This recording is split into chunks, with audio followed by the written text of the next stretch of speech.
bocil imut kayak gini, pasti kalian gak expect kan apa pekerjaannya.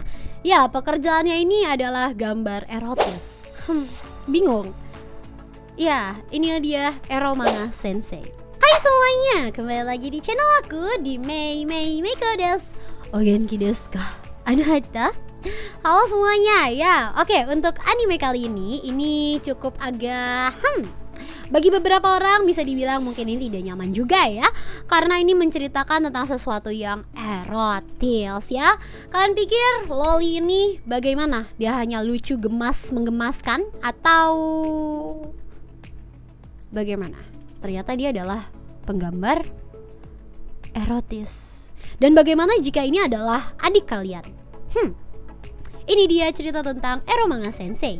Mungkin kalian gak asing ya sama karakter Sagiri ini, karena emang banyak banget untuk yang nge-cosplayin karakter Sagiri ini. Pertama, emang karakternya itu simple ya, karena banyak banget versinya nih. Ada versi dia pakai baju kaosan, ada yang versi jaket juga kayak gitu. Jadi bisa dibilang salah satu cosplay yang simple.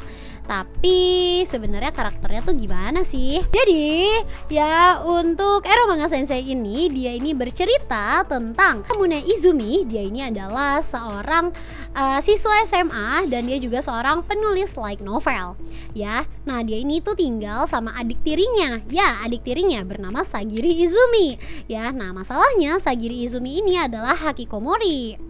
Untuk kamu yang nggak tahu Hakikomori ini dia ini tuh selalu mengurung diri di kamar. Bahkan dia bisa dibilang nggak keluar kamar sama sekali atau tidak menyentuh rumputan di luar ya. Dia tidak keluar rumah kayak gitu ya dalam waktu yang lama banget. Jadi apa-apa dilakukan di kamar. Apakah di antara kalian ada juga yang kayak gini? Ya, dan si Sagiri Izumi ini dia Hakikomori sudah 1 tahun. Bayangkan dia udah 1 tahun gak keluar kamar guys ya. Bahkan berkomunikasi sama si Masamune ini aja cuma dari ketukan lantai. Jadi mereka kayak gak pernah komunikasi gitu guys ya. Nah suatu hari ya Masamune ini itu mengetahui bahwa ilustrator anonim ya yang selama ini bekerja sama lah ya sama dia, karena dia ini kan penulis light novel. Nah dia ini butuh kayak ilustrator gitu kan. Nah ilustrator ini nama penanya itu adalah Eromanga Sensei. Dan ternyata Eromanga Sensei adalah Sagiri sendiri guys ya.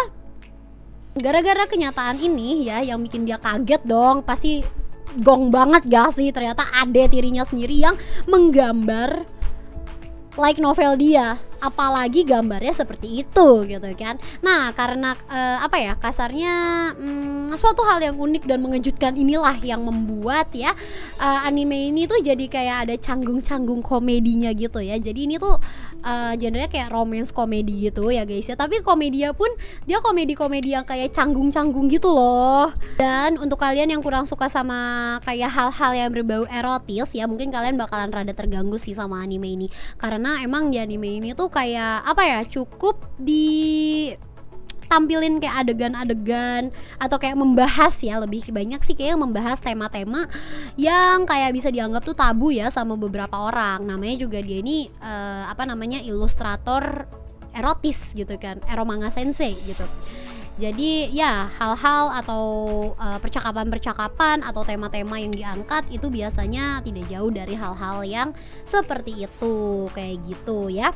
Tapi emang ini genre tuh kayak emang romance komedi gitu guys ya. Jadi bagi beberapa orang mungkin yang masih nggak masalah ya, itu sebenarnya bagus dan lucu-lucu aja anime ini. Cuma emang ada hal-hal yang agak erotis aja dibahasnya kayak gitu ya.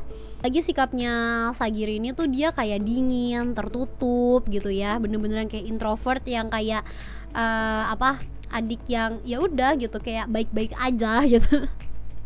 Tapi ternyata dia juga nyimpen perasaan yang kompleks ke kakaknya gitu. Jadi dia punya perasaan juga ke kakaknya kayak gitu. Cuma emang mereka ini statusnya saudara tiri ya. Perlu dicatat juga nih ya, karena mereka ini kan saudaraan ya, tapi mereka kayak ada unsur romantis dan erotis juga gitu ya. Jadi bisa dibilang tema ini tuh bener-bener sensitif banget ya. Pertama suka sama kakak, kedua unsurnya tuh agak-agak erotis kayak gitu. Ya, jadi sebaiknya kalian tidak nonton sih. Gimana ya, aku nonton sih, tapi menurut aku emang erotis, tapi bukan yang kayak eksplisit yang kayak bikin apa ya, ya bukan yang eksplisit banget gitu loh. Jadi dan ditambah ada unsur-unsur komedinya gitu kan. Jadi untuk sebagian orang masih bisa diterima, tapi sebagian orang sepertinya tidak ya. Jadi ini balik lagi ke kalian masing-masing. Dan di sini juga untuk karakter-karakternya juga menarik-menarik banget gitu ya. Bahkan ikonik banget ya Sagiri ini. Bahkan sampai banyak banget yang cosplay juga gitu ya, karena emang lucu juga gitu kan. Terus karakternya tuh ikonik gitu kan si Sagiri ini. Terus juga dia ini menampilkan hubungan yang kompleks gitu ya, kayak terutama ya sama Masamune sama Sagiri ini ya, tentunya tokoh utama kita. Dan humornya juga masih oke gitu ya, visualnya juga bagus. Yang jelas paling temanya aja sih agak nggak biasa. Jujur aku awal juga agak kaget, tapi aku terus nonton juga gitu. Cuman mungkin ada perasaan tidak nyaman di beberapa part gitu ya, tapi untuk keseluruhan itu masih oke banget sih, bukan yang kayak menjijikan banget juga gitu. Nonton atau enggaknya, rekomendasi atau enggaknya itu balik ke diri masing-masing. Aku tidak begitu menyarankan sih ya untuk ini, karena tetap ya ini yang diangkat tuh tema erotis guys ya. Jadi bijak-bijak lah kalian dalam menonton, apalagi kalian nonton aku ini di bawah umur ya. Kalian jangan tontonlah sesuai umur kalian, oke? Aku sekian sih video dari aku ya. By the way, terima kasih banyak untuk kalian yang sudah menonton video ini sampai habis ya. Dan untuk kalian yang belum subscribe, jangan lupa untuk subscribe ya guys ya. Jangan lupa untuk subscribe, dan nanti akan aku bahas anime-anime lainnya juga, yang tentunya anime-anime yang menarik dan yang mungkin aja kalian belum tonton ya. Jadi kalian bisa banget untuk nonton di review aku dulu, nanti baru kalian nonton deh. Untuk kalian yang belum nonton, yang ini khusus untuk anime ini aku tidak menyarankan banget ya, tapi kalau kalian mau coba nonton ya silahkan. Tidak seperti anime-anime lainnya yang mungkin kayak kalian harus banget nonton ini gitu, enggak juga ini guys ya. Aku cuma menceritakan aja tentang anime Eromanga Sensei ini gitu ya. Kalau untuk yang ini bijak-bijak aja deh ya untuk yang mau nonton ya. Ya, untuk kalian yang belum subscribe, jangan buruan di subscribe sekarang juga. Jangan lupa nyalain lonceng notifikasinya. Jangan lupa untuk like, comment, dan subscribe. Ayo guys, jangan lupa untuk like kalau kalian suka videonya ya. Dan sekian dari aku Meiko Mamoru. See you in the next video. Bye bye.